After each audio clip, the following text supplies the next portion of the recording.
जय हिंद दोस्तों, आज फिर से बात करने वाले हैं एक नया टैबलेट को लेकर के, नया मेडिसिन को लेकर के आए हैं जो कि डोमपेरिडोन टैबलेट होता है।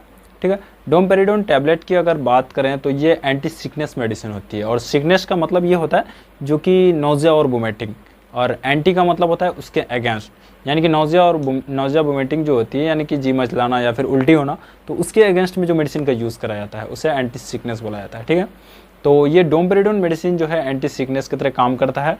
ठीक है, जो कि बहुत सारी ऐसी कंडीशन है जहाँ पे इसका यूज़ कराता है, वो सारा चीज़ डिटेल में हम लोग देखने वाले हैं इस वीडियो में। ठीक है फ्रेंड्स, तो आइए सबसे पहले जान लेते हैं। जैसे कि मैंने शुरू में बताया कि एंटी सिकनेस होता है, यानी कि किसी कारणवश अगर नोजिया वोमिटिंग जैसे फीलिंग्स आती है ना, तो उस स्थिति में दे करके नोजिया या फिर वोमिटिंग को सप्रेस किया जाता है, डाउन किया जाता है। देखिए ये काम जो करता है ना, इसका एक्शन की अगर बात करें, जैसे हम लोग फूड्स लेते हैं, ठीक है ना, फूड्स जैसे ही इंटर किया स्टमक में, तो स्टमक से कभी कभी क्या होता है कि इंटेस्टाइन की ओर पास नहीं होकर के रिटर्न इसोफेगस की ओर आ जाता है। और जैसे इसोफेगस की ओर रिटर्न आ जाता है तो वहाँ फीलिंग्स क्या होती है, वोमिटिंग की या फिर नोजिया जैसी फीलिंग्स आने लगती है।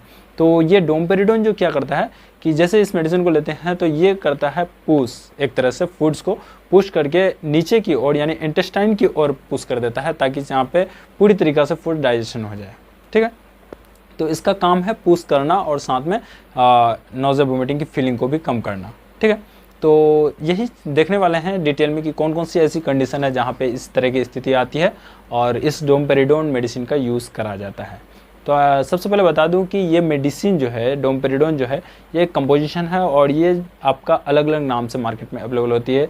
जैसे ब्रांड नेम अगर कुछ पॉपुलर देखें हम लोग तो डोमेस्टल नाम से आता है, भूमि स्टॉप नाम से आता है, डोम डीटी नाम से आता है, और भी अलग अलग ब्रांड नेम से मार्केट में अवेलेबल हो जाती है। हो सकता है कि आपके वहाँ कोई अलग ब्रांड नेम से मार्केट में अवेलेबल हो, तो यहाँ पे कंफ्यूज नहीं होना है। लेकिन इसके अंदर की अगर मेडिसिन को देखेंगे तो वो आपका डोमपेरिडोन ही मिलेगा। ठीक है, तो जो बात कर रहे हैं हम लोग तो डोमपेरिडोन की बात कर रहे हैं, किसी ब्रांड नेम को लेकर के, किसी कंपनी का दिया हुआ नाम को लेकर के प्रमोट नहीं कर रहा हूँ मैं। ठीक है, तो इसके अंदर की जो मेडिसिन है उस मेडिसिन को देख रहे हैं हम लोग। तो देखने वाले डिटेल में यूज़ की कौन कौन सी ऐसी स्थिति है जहाँ पे इस मेडिसिन का यूज़ करते हैं। जैसे इसका अगर डिटेल में यूज़ देखें तो GERD के केस में यूज़ किया जाता है। GERD क्या होता है, गैस्ट्रो एसोफेगस रिफ्लक्स डिजीज़, जहाँ पे क्या होता है कि फूड जब लेते हैं, जैसे मैंने शुरुआत में बताया, वो फूड को रिटर्न इसोफेगस के थ्रू से मतलब बाहर की ओर निकालने की जैसे निकालने की स्थिति आती है, जैसे नोजिया वोमिटिंग आती है, तो वहाँ पे यूज़ करा जाता है।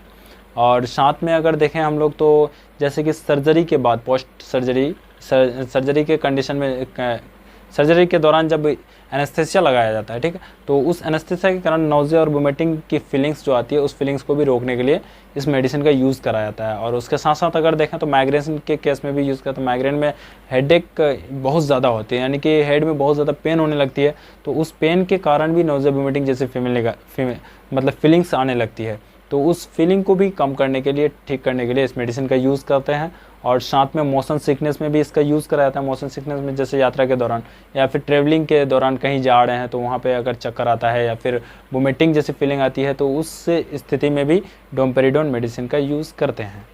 ठीक है, तो ये सारी कंडीशन है। हो सकता है कि और भी कई अलग जगह डॉक्टर अपने एक्सपीरियंस के अनुसार इस मेडिसिन को प्रिस्क्राइब करे, तो वो डिपेंड करता है उसके एक्सपीरियंस पे। ठीक है फ्रेंड्स, तो ये सारी कॉमन कंडीशन थी जहाँ पे डोमपेरिडोन टैबलेट का यूज़ करते हैं। ठीक है फ्रेंड्स, देखिए इसकी अगर अवेलेबिलिटी की बात करें तो ये आपको टैबलेट फॉर्म में भी अवेलेबल हो जाएगा, उसके बाद आपको सिरप फॉर्म में भी अवेलेबल हो जाता है और ड्रॉप फॉर्म में भी अवेलेबल हो जाता है, जो कि बच्चों के लिए यूज़ होता है। ठीक है, और वहीं पे इसकी तो वो तो अवेलेबल होता है, लेकिन हम लोग जो आज देख रहे हैं तो वो टैबलेट को देख रहे हैं। ठीक है, डोमपेरिडोन टैबलेट, जो कि अगर स्ट्रेंथ देखें हम लोग इसका, तो जो 10 mg और 20 mg के स्ट्रेंथ में अवेलेबल होती है।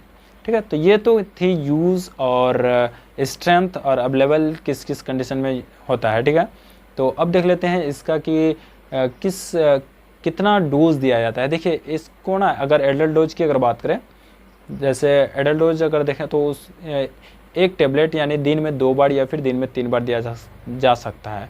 वैसे भी इस मेडिसिन का जो मेडिसिन के असर की अगर बात करें तो ये आपको 6 घंटा तक का ही असर रहता है, इसीलिए इसको दिन में 3 बार भी दिया जा सकता है, वो डॉक्टर अपने एक्सपीरियंस के अनुसार दे देते हैं। ठीक है फ्रेंड्स, तो अब देख लेते हैं इसका कुछ साइड इफेक्ट। देखिए हर मेडिसिन का कुछ ना कुछ साइड इफेक्ट तो ऑब्वियसली, वैसे इस मेडिसिन का बहुत कम साइड इफेक्ट देखा गया है, लेकिन ऐसे अगर कॉमन साइड इफेक्ट कुछ ऐसी साइड इफेक्ट जो देखी जाती है, जैसे कि आपको स्किन पे रेसेस पड़ जाना, ड्राई माउथ हो जाना, मुंह पे सूखापन लगना, या फिर ब्रीथिंग में कोई डिफिकल्टी आना। ठीक है ना, तो ये कुछ लेस साइड इफेक्ट यानी बहुत कम साइड इफेक्ट होता है। वैसे भी बहुत कम साइड इफेक्ट इस मेडिसिन में देखा जाता है। ऐसा अगर कुछ भी होता है तो अपने डॉक्टर से ज़रूर से एक बार कंसल्ट कर लें।